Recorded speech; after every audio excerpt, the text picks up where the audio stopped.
Le samedi 15 juin, dans la paroisse Sacré-Cœur de Donsin, a eu lieu la célébration du mariage de 123 couples à travers une célébration eucharistique présidée par Monseigneur Prosper Contivo, archevêque métropolitain de Ouagadougou. Une célébration qui a connu la participation des autorités de la localité, à savoir le président de la délégation spéciale, le représentant du haut-commissaire, ainsi que des prêtres, des religieux et religieuses, des fidèles venus communier à la joie des nouveaux mariés. L'abbé Olivier Compaoré, curé de la dite paroisse, nous partage d'une part sa joie pour la présence de son Excellence Monseigneur Prosper Contivo et aussi pour le mariage de ces jeunes. Aujourd'hui, c'est un grand jour pour nous, paroissiens de la paroisse Sacré-Cœur de Donsin. La joie est débordante car nous avons eu la joie de célébrer ces mariages collectifs de 123 couples. C'est Monseigneur Prosper Contivo, l'archevêque métropolitain de Ouagadougou, qui a présidé cette célébration. Et pourquoi cela?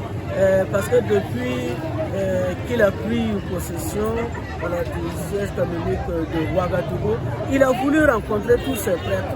Et lors de cette rencontre, on a échangé sur la vie paroissiale. Et dans cette dynamique, il avait projeté faire une visite pastorale d'une semaine en calculant avec la fête paroissiale. Et quand il avait souhaité passer pour la visite pastorale, nous sommes dit qu'est-ce que nous pouvons aussi faire pour l'accueillir. Et je pense qu'en tant que pasteur, en voyant ces jeunes qui se sont réconciliés ou bien qui ont régularisé leur situation, je pense que ça pourrait être aussi une grande joie pour lui. Et c'est pourquoi nous avons aussi voulu préparer sa venue avec ces mariages. Dieu merci, tout s'est bien passé dans les structures jusqu'à présent. Et je pense que pour cette journée, à travers la joie que nous voyons, on peut dire que c'est une joie générale. Et beaucoup d'ailleurs ont accepté venir nous soutenir.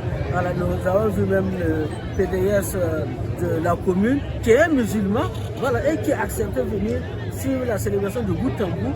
Le haut-commissaire a envoyé son représentant, ce qui veut dire que même les autorités tiennent vraiment à cette célébration. Il a profité de l'occasion, invité les jeunes qui vivent en concubinage à venir se réconcilier avec Dieu au travers du sacrement du mariage. Ce que nous pouvons lancer comme appel, c'est demander aux jeunes, comme Monseigneur le disait dans son mot, et qu'ils puissent s'engager, ceux qui vivent en concubinage, régulariser leur situation pour profiter des grâces que le Seigneur peut leur donner à travers le sacrement du mariage et à travers les autres sacrements. Parce que beaucoup sont privés maintenant des grâces parce qu'ils vivent en concubinage. Et nous profitons aussi de cette occasion pour demander aux couples qui ont eu cette joie d'avoir Monseigneur comme célébrant principal à l'occasion de leur mariage, d'aller en avant et de travailler à ce qu'il y ait vraiment l'unité et la cohésion dans leur famille. En tout cas, je vous remercie pour votre présence et tout ce que vous faites pour le monde et pour le ministère. Je vous remercie. Pour l'ordinaire des lieux, c'est une grande joie de se retrouver à Donsin après tant d'années et une action de grâce pour ces jeunes qui ont décidé de régulariser leur situation. C'est une joie pour moi de retrouver cette paroisse. Bien sûr, je constate beaucoup de changements et je rends grâce à Dieu. Et je rends surtout grâce à Dieu pour cette invitation que j'ai reçue du curé de la paroisse avec Olivier Compaoré, qui à l'occasion de la fête paroissiale, la fête du Sacré-Cœur reportée, donc me permet de vivre cette liturgie d'action de grâce avec cette communauté. Et aujourd'hui, nous avons eu la célébration des mariages groupés. Je crois que nous sommes au nombre de 123 couples. C'est vraiment une action de grâce au Seigneur. Des gens qui vivaient j'allais dire, dans une situation irrégulière, nous ne pouvons pas s'approcher des sacrements. Grâce à cette célébration, voilà, ces personnes peuvent maintenant prendre les sacrements, notamment l'Eucharistie, la confession. Les personnes peuvent vivre pleinement leur vie de foi.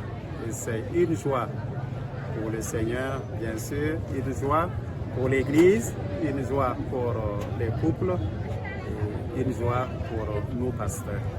Par la même occasion, il a lancé un appel à ces couples afin qu'ils demeurent fidèles à Dieu et aussi l'un à l'autre et à bâtir leur vie sur le roc qui est le Christ. À l'endroit des nouveaux mariés, je souhaite qu'ils vivent ce qu'ils ont promis. En fait, ils ont promis de vivre ensemble dans la fidélité leur vie durant. Alors, mes prières accompagnent leurs vœux pour vraiment une vie de fidélité, une vie d'amour. Ils se sont choisis, c'est-à-dire que Dieu a voulu qu'ils vivent ensemble, alors qu'ils restent fidèles à cette volonté de Dieu. Il ne s'agit pas, lorsque on vit une vocation, il ne s'agit pas entre-temps de penser qu'on pouvait faire autrement, qu'on pouvait vivre autrement. On devient malheureux. Il faut que chacun soit fidèle à sa vocation jusqu'au bout. Tu es marié, reste fidèle à cette vocation jusqu'au bout. Tu t'es donné au Seigneur dans une vie totalement donnée à l'Église et à l'Évangile en suivant les conseils évangéliques. Reste fidèle à cette vocation jusqu'au bout.